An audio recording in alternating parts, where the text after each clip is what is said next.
Hello everyone. स्वागत है आपका एजुकेशन मॉन्ग यूट्यूब चैनल में। आज का हमारा टॉपिक है कंडक्टर एंड इंसुलेटर। देखिए हमने क्या करा, हमने इलेक्ट्रिक पोटेंशियल की जो कॉन्सेप्ट है वो हमने एक तरीके से कंप्लीट कर लिए हैं। अब उसी से आगे उसी से हमारे सेकंड चैप्टर में हमारा अगला टॉपिक है कैपेसिटेंस या कैपेसिटर। तो कैपेसिटर को समझने से पहले हमें कुछ चीजें जाननी बहुत जरूरी है, तभी जाके हमें कैपेसिटर और कैपेसिटेंस अच्छे से समझ में आएगा। ठीक है, तो उसमें से कुछ बेसिक चीजें हैं जैसा कि कंडक्टर और इंसुलेटर। ठीक है, तो आज का हमारा टॉपिक है कंडक्टर एंड इंसुलेटर। फिर इसके बाद देखेंगे हम डाइलेक्ट्रिक के बारे में। ठीक है, और पोलराइजेशन को समझेंगे, इलेक्ट्रिक पोलराइजेशन को। अच्छा, कंडक्टर और इंसुलेटर, इन वर्ड से आप वाकिफ होंगे, पहले भी आपने कभी ना कभी सुने होंगे कंडक्टर इंसुलेटर। ठीक है, तो कंडक्टर एंड इंसुलेटर हम जनरली तो जानते हैं, जो इलेक्ट्रिसिटी को कंडक्ट कराते हैं कंडक्टर हो गए, और जो कंडक्ट नहीं करा पाते हैं वो इंसुलेटर हो गए। ठीक है, वो तो इलेक्ट्रिसिटी वाला कॉन्सेप्ट था, वो तो हमें पता ही है। अब यहाँ थोड़ा सा अलग वे में, जैसा हमने सीखा है अभी तक, हम उस वे में इसको एक्सप्लेन करने की कोशिश करेंगे। अभी तक हमने किसके बारे में सीखा है? इलेक्ट्रिक फील्ड के बारे में सीखा है। ठीक है, तो इलेक्ट्रिक फील्ड के रिस्पेक्ट में हम कंडक्टर और इंसुलेटर को कैसे डिफाइन करते हैं उसको समझते हैं। तो जैसा कि यहाँ पे मैंने डेफिनेशन भी लिख दी है इनकी फटाफट से, ताकि आपको पढ़ने में भी इजी हो जाए। तो कंडक्टर को समझते हैं। सबसे पहले कंडक्टर क्या होते हैं? Such type of materials in which charge flows rapidly after applying electric field. मतलब ऐसे मटेरियल, ऐसे सारे मटेरियल या ऐसा कोई मैटर हम समझ लें जिसमें क्या होगा, इलेक्ट्रिक फील्ड हम जैसे ही अप्लाई करेंगे चार्ज फ्लो करना शुरू हो जाएगा। जब तक अप्लाई नहीं कर रहा है तब तक कोई चार्ज फ्लो नहीं होगा। जैसे ही हमने इलेक्ट्रिक फील्ड अप्लाई करा तो उसमें चार्ज क्या हो जाएगा, फ्लो करना शुरू हो जाएगा। तो वो सारे के सारे मटेरियल क्या हो जाएंगे, कंडक्टर मटेरियल हो गए। अच्छा, जो चार्ज का फ्लो होता है या किसी भी बॉडी में हम जब इलेक्ट्रिसिटी की बात करते हैं तो हम किसको रिस्पॉन्सिबल मानते हैं, इलेक्ट्रॉन को। तो जो चार्ज का फ्लो होता है वो भी किसके लिए, किसकी वजह से होता है, इलेक्ट्रॉन की वजह से। तो जो पॉजिटिव चार्ज प्रेजेंट होता है किसी भी मैटर में वो क्या होता है, वो बाउंड होता है एक तरीके से। ठीक है, उसकी वजह से चार्ज फ्लो नहीं होता है, सिर्फ इलेक्ट्रॉन की वजह से ही क्या होता है, हमारा चार्ज फ्लो होता है। तो यहाँ पे मैंने लिख भी दिया, in conductor charges are due to flow of electron. मतलब इलेक्ट्रॉन एक जगह से दूसरी जगह जाएंगे तो क्या होगा, प्लस चार्ज और नेगेटिव चार्ज उस पर आ जाएगा या चार्ज फ्लो हो जाएगा सिंपली। ठीक है, अच्छा इसके एग्जाम्पल भी है। एग्जाम्पल जैसा कि आप जानते हैं, मेटल उठा लो। ठीक है, मेटल जनरली जो हमारा, अगर केमिस्ट्री में आपको थोड़ा बहुत आइडिया है तो आप कौन से जो ट्रांजिशन एलिमेंट होते हैं, डी ब्लॉक एलिमेंट, उनको उठा लो। या जनरली हम जानते भी हैं, जैसे हमारे घरों में डोमेस्टिक सब जो हमारा क्या होता है, डोमेस्टिक वायर्स होते हैं, जो हमारे होम अप्लायंस जो होते हैं, वहाँ क्या होता है, कॉपर वायर होती है, आयरन हो गया, सिल्वर हो गया, आयरन कॉपर सिल्वर, मरकरी। ठीक है, मरकरी क्या होता है, मरकरी कंडक्टर होता है एक तरीके से, वो एक मेटल ही आता है, मेटल के ही रिस्पेक्ट में होता है जो लिक्विड फॉर्म में होता है। और सिल्वर, सिल्वर सबसे अच्छा कंडक्टर होता है। ठीक है, ये सब चीजें हम पहले भी कभी ना कभी हमने पढ़ी है, मैंने थोड़ा सा एक अलग वे में इसको एक्सप्लेन कर दिया। ऐसे ही इंसुलेटर, इंसुलेटर क्या होते हैं, such type of materials in which no charge flows after applying electric field. अगर हमने उस पर इलेक्ट्रिक फील्ड अप्लाई कर भी दिया तो उस पर कोई चार्ज फ्लो नहीं हो रहा है, सिंपली वो क्या हो गए, इंसुलेटर हो गए। और इंसुलेटर को ही डाइलेक्ट्रिक भी बोला जाता है। ठीक है, अभी हम आगे देखेंगे किस तरीके से क्या क्या चीजें होती हैं। अच्छा, इतना समझ आया? तो एक कंडक्टर और इंसुलेटर कॉन्सेप्ट हो गया, और इंसुलेटर के एग्जांपल क्या हो गए। इंसुलेटर के एग्जांपल सबसे अच्छा, घरों में वुड होती है, लकड़ी, रबर। ठीक है, और ऐसे पेपर, ये सब क्या है, इंसुलेटर है। और इन पे क्या होता है, इलेक्ट्रिक फील्ड लगा देंगे तो चार्ज फ्लो नहीं होगा। या एक जो हम डेफिनेशन जानते हैं उससे भी लिख सकते हैं कि अगर इस पे इलेक्ट्रिसिटी अप्लाई करेंगे तो क्या होगा, इलेक्ट्रिसिटी फ्लो नहीं होगी, इससे इसके थ्रू इलेक्ट्रिसिटी फ्लो नहीं होगी। ठीक है, तो ये हो गया कंडक्टर एंड इंसुलेटर का कॉन्सेप्ट। अब इसके बाद देखते हैं हम फ्री एंड बाउंड चार्जेस क्या होते हैं, वो समझना बहुत जरूरी है हमें। ये सारी की सारी चीजें हम जो है ये बेस हमारा बनाएंगे किसके लिए, कैपेसिटेंस और कैपेसिटर को अच्छे से समझने के लिए। तो देखते हैं फ्री एंड बाउंड चार्जेस। अब देखते हैं फ्री एंड बाउंड चार्जेस क्या होते हैं। Free and bound charges inside a conductor, मतलब कंडक्टर के बारे में अभी हमने देखा। अब कंडक्टर के अंदर जो फ्री और बाउंड चार्जेस होते हैं वो किस तरीके से होते हैं, अब इसको समझते हैं। अच्छा, अब जैसा कि हम जानते हैं कि एटम के बारे में, एटम के बारे में हम क्या जानते हैं, एटम जो होता है जनरली, एटम जनरली कैसा होता है, उस पे क्या होता है, कोई भी चार्ज प्रेजेंट नहीं होता, वो अपनी कौन सी स्टेट में रहता है, न्यूट्रल स्टेट में रहता है। और एटम के अंदर क्या क्या मिलते हैं, एटम के अंदर दो चीज होती हैं, एक तो क्या होता है, न्यूक्लियाई होता है, न्यूक्लियस बोल सकते हैं, न्यूक्लियस। और दूसरी चीज क्या होती है, इलेक्ट्रॉन होते हैं। और न्यूक्लियस के अंदर क्या होते हैं, प्रोटॉन और न्यूट्रॉन होते हैं। ये एटम का स्ट्रक्चर है, ये हम जानते हैं, ठीक है। अच्छा, जनरली एटम क्या होते हैं, न्यूट्रल होते हैं। अब उसमें चार्ज लाना है तो हमें किस तरीके से चीजें करनी पड़ेंगी, या उसमें जो फ्री इलेक्ट्रॉन होते हैं वो कहाँ होते हैं, क्या होते हैं, ठीक है। तो उसको समझते हैं। तो यहाँ पे मैं एक क्या बना देता हूँ, एक एटम का स्ट्रक्चर बना देता हूँ, जल्दी से ड्रॉ करता हूँ। तो यहाँ पे मैं एक किसी एटम का, जैसे मैं जनरली क्या लेता हूँ, कोई एटम ले लेता हूँ। जैसे मैं सोडियम ले लेता हूँ, ठीक है, सोडियम का एग्जांपल ले लेते हैं, Na होता है सोडियम। तो सोडियम का एग्जांपल लेते हैं और समझने की कोशिश करते हैं कि एटम किस तरीके से होता है। तो इसके सबसे अंदर पार्ट में क्या होगा, न्यूक्लियस, ठीक है। न्यूक्लियस कैसा होता है, पॉजिटिव चार्ज होता है। अच्छा, सोडियम के पास कितने इलेक्ट्रॉन होते हैं, 11 होते हैं, ठीक है। और वो किस तरीके से ब्रेक होते हैं, 2, 8 और 1 की फॉर्म में, ठीक है। तो इसकी अगर जब फर्स्ट सेल बनाऊं तो इसमें कितने इलेक्ट्रॉन होंगे, 2। फिर दूसरी सेल में कितने होंगे, 8। और तीसरी सेल में कितने होंगे, 1, ठीक है। मतलब इसके पास कितने इलेक्ट्रॉन है, सबसे अंदर तो क्या होगा, न्यूक्लियस, न्यूक्लियस के बाहर जो सेल है उसमें कितने हैं, 2 इलेक्ट्रॉन, ठीक है। और उससे बाहर आए तो 3, 1 2 3 4 5 6 7 8, ठीक है। उससे बाहर वाले सेल में 8 हो गए, और आउटर मोस्ट सेल में सिर्फ 1 इलेक्ट्रॉन होता है, ठीक है। अब अब देखिए, जैसा कि हम जानते हैं इलेक्ट्रॉन कैसा होता है, निगेटिव चार्ज होता है, प्रोटॉन पॉजिटिव चार्ज होता है, और न्यूट्रॉन पे जीरो चार्ज होता है। न्यूक्लियस के अंदर क्या होता है, प्रोटॉन और न्यूट्रॉन होते हैं। न्यूट्रॉन पे तो कोई चार्ज नहीं है, तो चार्ज किसका मिलेगा, प्रोटॉन का मिलेगा। और किसी भी एटम में number of electron equals to क्या होता है, नंबर ऑफ प्रोटॉन होता है। ये भी हम जानते हैं, हमने 9th क्लास में, ठीक है, पढ़ा है, और पिछली क्लासेस में काफी टाइम हमने पढ़ा है। अच्छा, अब देखिए, ये मैंने जो ये ब्लैक से इलेक्ट्रॉन दिखा रखे हैं, ठीक है। अच्छा देखिए, अब अंदर इलेक्ट्रॉन के पास क्या निगेटिव चार्ज है, और न्यूक्लियस हमारा कैसा है, पॉजिटिव चार्ज है। तो ये क्या करेगा, ये इलेक्ट्रॉनों को अपनी तरफ अट्रैक्ट करेगा। तो जितने अंदर वाली सेल होगी उतने ज्यादा ही अट्रैक्शन फोर्स वहां इलेक्ट्रॉन्स को फील होगा। और जैसे जैसे हम सेल बढ़ाते जाएंगे तो अट्रैक्शन फोर्स क्या होगा, थोड़ा कम कम कम होते जाएगा। तो जो आउटर सेल होती है, जो उसमें अट्रैक्शन फोर्स होता है न्यूक्लियाई के रिस्पेक्ट में बहुत कम हो जाता है, ठीक है। अंदर वाली सेलों में इलेक्ट्रॉन में क्या हो रहा है, अच्छा खासा अट्रैक्शन फोर्स है। अगर फर्स्ट सेल में देखें बहुत ज्यादा है, सेकंड सेल में भी है, थर्ड सेल में क्या होगा, थोड़ा सा कम हो जाएगा। और जो ये वाले इलेक्ट्रॉन है, जो थर्ड सेल में या आउटर मोस्ट सेल में जो इलेक्ट्रॉन प्रेजेंट होते हैं, इनको क्या बोला जाता है, कोवैलेंट इलेक्ट्रॉन, ठीक है। ये क्या करते हैं, ये वैलेंसी में हेल्प करते हैं। ये इलेक्ट्रॉन ही अगर बाहर निकलेंगे या अंदर आएंगे, ये क्या करेंगे, इलेक्ट्रॉन किसी भी मैटर पे चार्ज को इंडिकेट करेंगे। अब देखिए, अब होता क्या है, ये जो इलेक्ट्रॉन है ये क्या करते हैं, किसी भी मेटल के अंदर, जैसे अगर सोडियम मेटल ले लिया मैंने, तो उसका एक एटम है, ऐसे सोडियम मेटल के अंदर क्या होंगे, बहुत सारे क्या होंगे, बहुत सारे एटम होंगे। सोडियम मेटल एक मैं कुछ अमाउंट ले लूं उसकी, तो ये जो इलेक्ट्रॉन होते हैं, जो लास्ट सेल के इलेक्ट्रॉन, लास्ट सेल के इलेक्ट्रॉन, इनको क्या बोला जाता है, कोवेलेंट इलेक्ट्रॉन। और इन्हीं का दूसरा नाम होता है क्या, फ्री इलेक्ट्रॉन, ठीक है।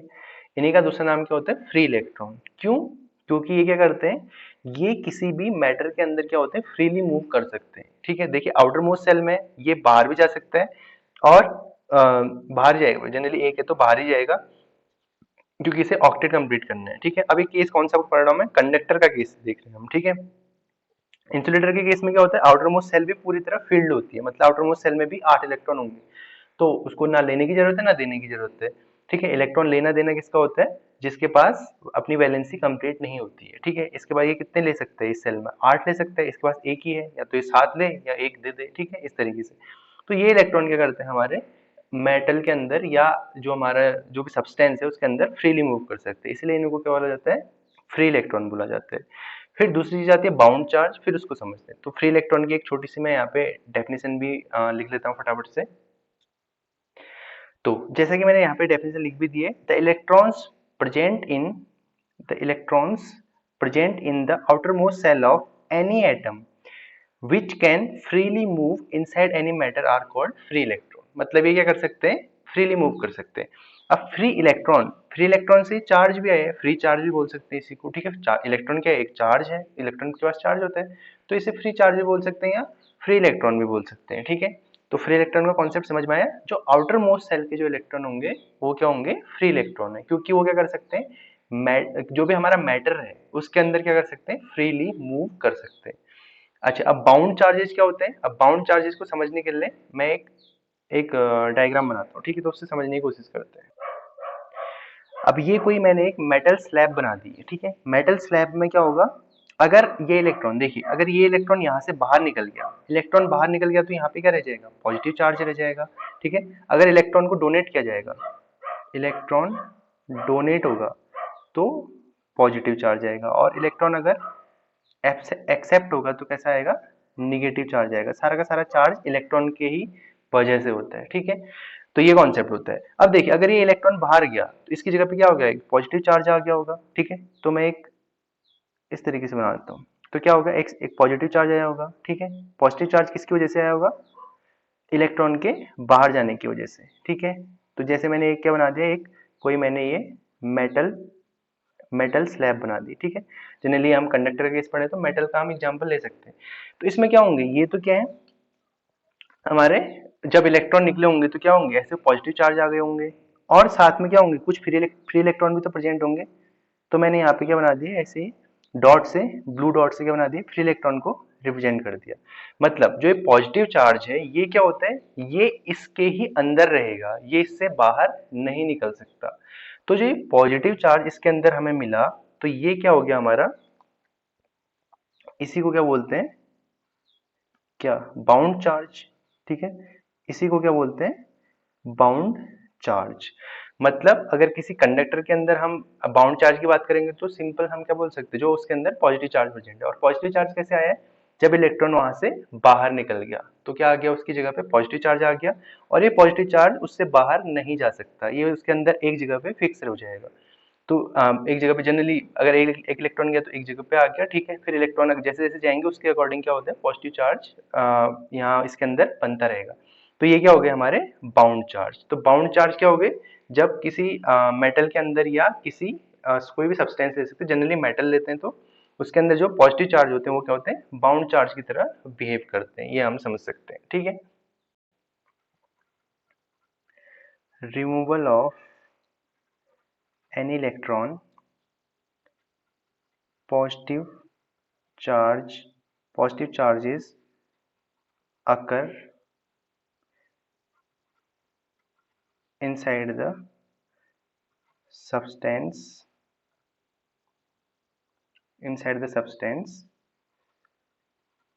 which is called bound charge, ठीक है, which is called bound charge। तो मतलब ये क्या देखा हमने, कंडक्टर के केस में इस तरीके से फ्री और बाउंड चार्ज होते हैं। अगर इंसुलेटर की बात करें तो इंसुलेटर के अंदर फ्री इलेक्ट्रॉन होंगे नहीं, अगर इंसुलेटर के अंदर फ्री इलेक्ट्रॉन होते तो वो क्या होता, कंडक्ट करा देता, फिर तो कंडक्टर बन जाएगा। तो अगर इंसुलेटर की बात करें, ठीक है, अगर इंसुलेटर की बात करें तो इंसुलेटर के अंदर जो होते हैं हमारे फ्री इलेक्ट्रॉन नहीं प्रेजेंट होते हैं, ठीक है, फ्री इलेक्ट्रॉन नहीं प्रेजेंट होते। इंसुलेटर के अंदर हमें जनरली क्या मिलेंगे, बाउंड चार्जेस मिलेंगे, ठीक है। इसी वजह से इंसुलेटर क्या होते हैं, इलेक्ट्रिसिटी को, इसी वजह से इंसुलेटर जो है इलेक्ट्रिसिटी को कंडक्ट नहीं कराते, ठीक है। ये केस मैंने दिखा रखा है किसका, ये कंडक्टर के केस में, ठीक है। तो समझ आ गया कंडक्टर और इंसुलेटर में फ्री और बाउंड चार्जेस किस तरीके से होते हैं। अच्छा, अब आगे देखते हैं हमारा, अब डाइलेक्ट्रिक और इलेक्ट्रिक पोलराइजेशन को समझने की कोशिश करें। तो अब देखते हैं डाइलेक्ट्रिक एंड इलेक्ट्रिक पोलराइजेशन। तो डाइलेक्ट्रिक क्या होते हैं, इंसुलेटर्स को ही डाइलेक्ट्रिक बोला जाता है, ठीक है। क्यों, इंसुलेटर के अंदर क्या होता है, कोई भी फ्री इलेक्ट्रॉन प्रेजेंट नहीं होता, ऐसा ही डाइलेक्ट्रिक में भी होता है। तो डाइलेक्ट्रिक क्या हो गए, एक तरीके से इंसुलेटर ही हो गए, और इंसुलेटर को ही डाइलेक्ट्रिक भी बोला जाता है।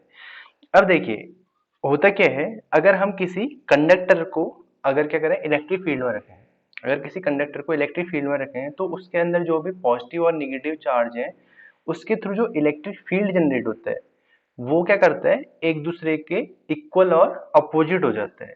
जिसके अंदर अगर स्टैटिक कंडीशन में देखें तो कंडक्टर के अंदर जो हमारा इलेक्ट्रिक फील्ड होगा वो कितना हो जाता है, जनरली कंडक्टर के अंदर जो इलेक्ट्रिक फील्ड होता है वो क्या हो जाता है, जीरो हो जाता है, जैसा हमने पढ़ा भी था।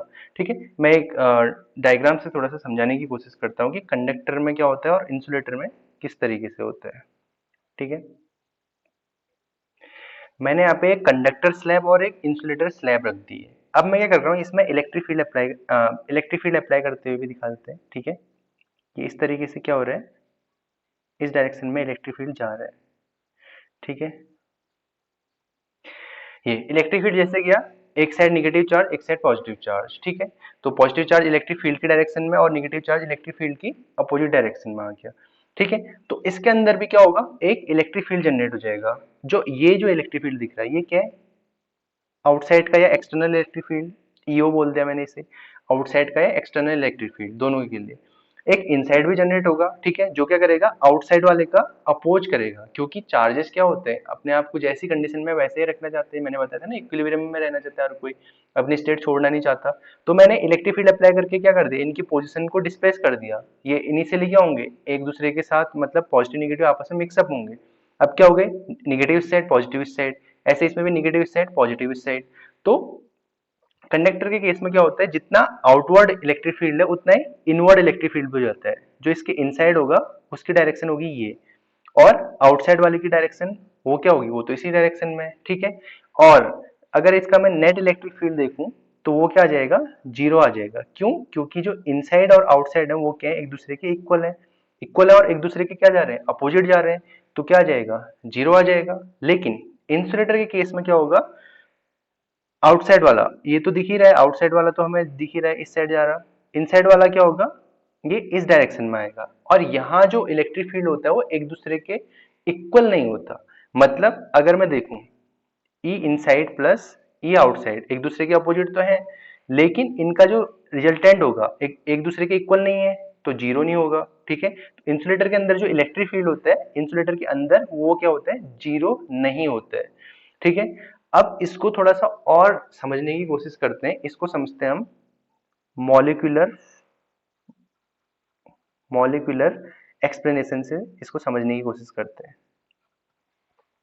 ठीक है, मैं एक मॉलिक्यूलर एक्सप्लेनेशन देता हूँ इंसुलेटर और कंडक्टर के रिस्पेक्ट में, तो उससे समझने की कोशिश करते हैं। ये इलेक्ट्रिक फील्ड के रिस्पेक्ट में मैंने बताया आपको। ठीक है, अब ऐसे ही थोड़ा सा एक मॉलिक्यूलर एक्सप्लेनेशन समझते हैं, तो उससे और अच्छे से क्लियर हो जाएगा। तो मैं यहाँ पे फटाफट से दो डायग्राम बना देता हूँ। देखिए, अब मैंने क्या करा, मॉलिक्यूल्स बना दिए। जनरली जनरली क्या होगा, अगर इंसुलेटर को अगर हम देखें, जनरली इंसुलेटर के अंदर क्या होंगे, इस तरीके से मॉलिक्यूल प्रेजेंट होंगे। ये कोई मॉलिक्यूल है, उसके अंदर न्यूक्लियस है, इस तरीके से मैंने एक रिप्रेजेंटेशन दे दिया। ठीक है, अभी क्या है, मैंने कोई इलेक्ट्रिक फील्ड अप्लाई नहीं कर रहे हैं। जैसे ही मैंने इलेक्ट्रिक फील्ड अप्लाई करा तो इलेक्ट्रिक फील्ड की डायरेक्शन में हमारा क्या आ जाएगा, पॉजिटिव चार्ज। ठीक है, जो पॉजिटिव चार्ज है वो कहाँ चले जाएगा, इलेक्ट्रिक फील्ड की डायरेक्शन में। और जो निगेटिव चार्ज है यानी कि जो इलेक्ट्रॉन है वो क्या होंगे, इलेक्ट्रिक फील्ड के अपोजिट डायरेक्शन में। मतलब इलेक्ट्रिक फील्ड इस डायरेक्शन में जा रहा और निगेटिव इस डायरेक्शन में जा रहा है, जो मैंने यहाँ पे दिखा भी रखा है। जैसे पॉजिटिव क्या हो गया, उसके रिस्पेक्ट में अलाइन हो गया और निगेटिव इस तरफ आ गया।